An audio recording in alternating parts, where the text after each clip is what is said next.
या कुक्षि विवरे कृत्वा स्वयं रक्षति सर्वतः। नमामि जननीं देवीं परां प्रकृतिरूपिणीं कृच्छ्रेण महता देव्या धारितोऽहं यदोदरे। तत्प्रसादात् जगदृष्टं मातुर्नित्यं नमोऽस्तु ते। पृथिव्या यानि तीर्थानि सागरादीनि सर्वतः वसन्ति यत्र तां मातरं भूतिहेतवे। మాతృదేవో భవ పితృదేవో భవ. ఇప్పుడు మనము ఏప్రిల్ నెల 2026 సంవత్సరంలో ద్వాదశ రాశుల వారికి గోచార ఫలితాలు ఏ విధంగా ఉన్నాయో సశాస్త్రీయమైన పద్ధతిలో తెలుసుకునే ప్రయత్నం చేద్దాము. ఇందులో నా కల్పనలు కానీ అబోధ కల్పనలు కానీ ఏమీ ఉండవండి. శాస్త్రం ఎంతవరకు చెప్పిందో అంతవరకు చెప్పడం జరుగుతుంది. ఇంకో ముఖ్యమైన విషయం ఏమిటంటే ఇది గోచార ఫలితాలు మాత్రమే. దీని మీద మీ జాతకాన్ని ఎవరి జాతకాన్ని కూడా గోచారం నిర్దేశించజాలదు. కొంతవరకు ఇండికేట్ చేస్తుంది, తెలియజేస్తుంది అంతవరకే. అది ఎంతవరకు అంటే 10 నుంచి 15% మాత్రమే. అది నిష్ణాతులైన వారు చెబితే.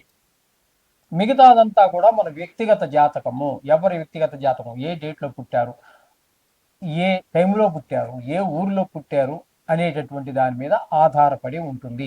అది 100% ఇది ఒక 15 వేసుకోండి. 75, 80, 90 ఇంకా 100% కావాలంటే బ్రహ్మదేవుడు తప్పితే మరి ఎవ్వరు కూడా దాన్ని కరెక్ట్గా చెప్పలేరు.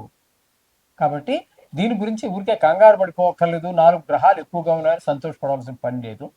అందుచేత ఇంకోటి ఏంటంటే నేను ఇందులో మిమ్మల్ని భయపెట్టడానికి భయపెట్టేసి ఏదో చేసేయాలి, జపాలు పెట్టేయాలి అనే అటువంటి ఏవో ఆలోచనలు కానీ దుష్టాలోచనలు కానీ లేదు.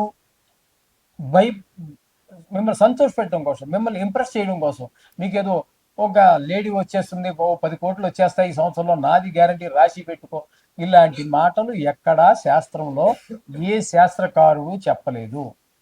నేను చెప్పను. మీరు అది చెప్పేవారు చెప్తారు. వారికి ఎక్కడో ఏదో ఆధారం ఉండి ఉండొచ్చు అని అనుకుంటాను. అయితే మా దగ్గర అయితే అది లేదు. నాకు తెలిసినంత వరకు లేదు ఎక్కడా కూడా.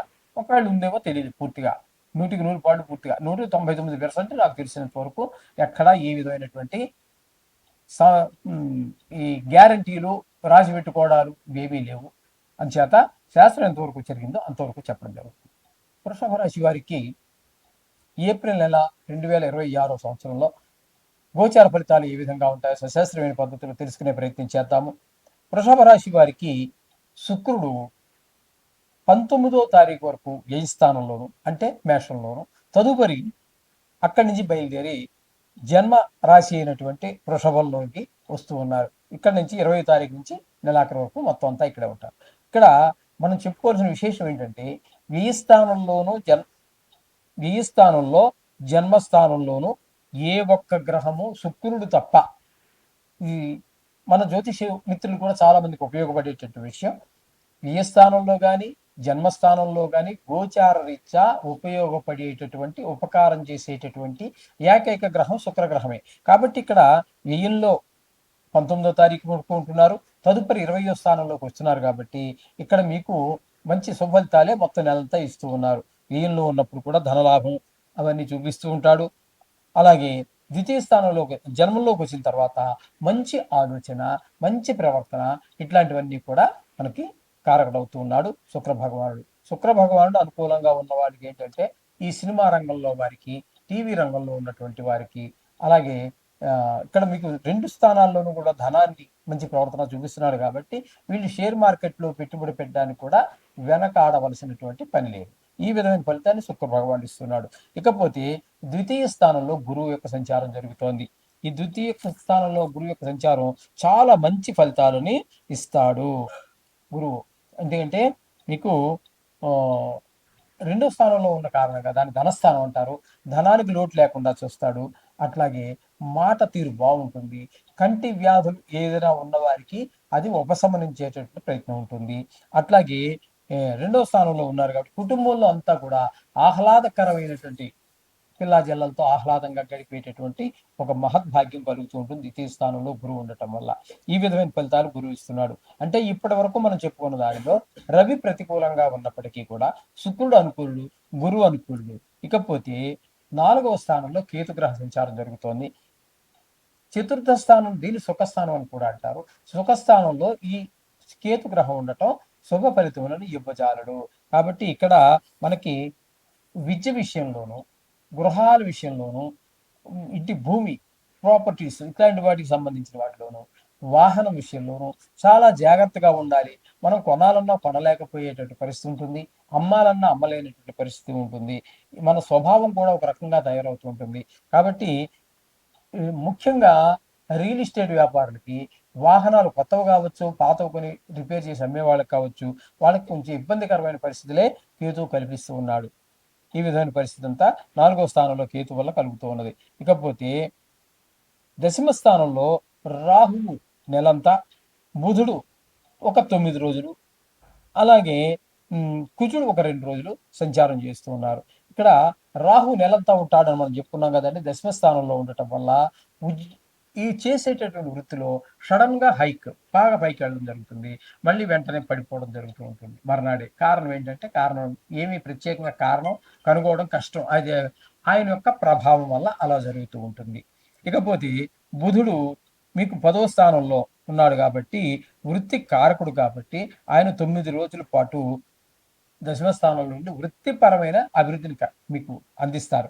ఇక తర్వాత ఆ 9 రోజుల తర్వాత ఆయన కూడా సంక్రమణం చెంది మీకు మీనంలోనికి అంటే ఏకాదశ స్థానంలోనికి వస్తున్నారు. కాబట్టి అక్కడ ఆయన కూడా మీకు దశమ స్థానంలోను ఏకాదశ స్థానంలోనూ కూడా పూర్తి శుభ ఫలితాలు ఇస్తూ ఉన్నారు బుధుడు. కాబట్టి ఇది చాలా మనకు అనుకూలమైనటువంటి ధన విషయంలో ఏ మాత్రము లోటు రాకుండా ఆయన కూడా చూస్తూ ఉంటారు. ఇకపోతే కుజుడు దశమ స్థానంలో 2 రోజులు ఉంటారు. ఆ 2 రోజులు శుభ ఫలితాలు అయితే ఇవ్వడు కానీ అక్కడి నుంచి ఆయన కూడా సంక్రమణం చెంది మిగతా నెలంతా 31 రోజుల్లో 2 రోజులు తీసేస్తే 29 రోజుల పాటు ఆయన కూడా ఏకాదశ స్థానంలో చాలా మంచి ఫలితాలు ఇస్తాడు. ఇక్కడ మనం చెప్పుకోవాల్సింది ఏంటంటే ఈ వృషభ రాశి వారికి దశమ స్థానంలో రాహువు, బుధ, కుజుడు 2 రోజులు ఉన్నారు. వీరు బుధుడు ఒకడు అనుకూలిస్తాడు, మిగతా రాహు, కుజుడు మాత్రం అనుకూలించరు. ఇక ఏకాదశ స్థానంలో ఉన్నటువంటి శని భగవానుడు చాలా అనుకూలమైన ఫలితాలు ఇస్తారు. లాభస్థానం అంటారు దీన్ని. ఎక్కడ రవి 14 రోజులు ఉంటారు. అలాగే కుజుడు నెలంతా ఒక 2 రోజులు తీసేస్తే బుధుడంతా కూడా నెలంతా అక్కడే ఉంటారు. కాబట్టి ఈ ఏకాదశ స్థానంలో ఉన్న 4 గ్రహాలు కూడా మీకు అత్యంత శుభప్రదమైనటువంటి ఫలితాలు ఇస్తూ ఉన్నారు. ఇక ఈ రవి 14 రోజుల తర్వాత వ్యయ స్థానంలో ప్రవేశిస్తున్నారు. అక్కడ వ్యయ స్థానంలో మాత్రం ఆయన కొంచెం ఇబ్బందికరమైన అనవసరమైన ఖర్చులు పెట్టిస్తాడు. అలాగే కొంతమందికి మనోవిచారం, కొంతమందికి కారాగార శిక్ష పడే అవకాశం ఉంటుంది. మొత్తంగా చెప్పాలి అన్నట్టయితే ఈ రాశి వారికి శుభుడు పూర్తి నెలంతా శుభుడండి, గురువు పూర్తిగా శుభుడండి. ఇక ఏకాదశి స్థానంలో ఉన్నటువంటి శని భగవానుడు, రవి ఒక 14 రోజులు, కుజుడు ఇంచుమించుగా నెల రోజులు, బుధుడు నెలంతా మీకు అత్యంత అనుకూలమైనటువంటి ఫలితాలే ఇస్తూ ఉన్నారు. కాబట్టి వీరికి అక్కడ 4 గ్రహాలు 6 గ్రహాల యొక్క అనుగ్రహం ఇక్కడ గోచరిస్తూ ఉన్నది. కాబట్టి వీరు చాలా శుభప్రదమైనటువంటి నెలగా వీరు చెప్పుకోవచ్చు. వీరు ఏ పని ప్రారంభించినా దిగ్విజయంగా గోచార రీత్యా మాత్రం మిగతాది వ్యక్తిగతంగా చూసుకోవాల్సి ఉంటుంది. గోచార రీత్యా చాలా శుభప్రదమైనటువంటి ఫలితాలు వీరికి కలుగుతూ ఉన్నాయి వృషభ రాశి వారికి, అందులో సందేహం లేదు. కానీ కొన్ని గ్రహాలు ప్రతికూలత ఉంటాయి, ఉండి తీరతాయి కూడా. సాక్షాత్తు భగవంతుడే మానవుడిగా పుట్టితే కూడా కొన్ని ఇబ్బందులు పడక తప్పదు. కాబట్టి ఆ ప్రతికూలంగా ఉన్న వాటికి మనం చేసుకునేటటువంటి ఆ నవగ్రహ శ్లోకాలు చదువుకోండి. తప్పకుండా మీకు వాటి యొక్క దుష్ప్రభావం నుంచి బయటపడగలుగుతారు. శుభం భూయాత్.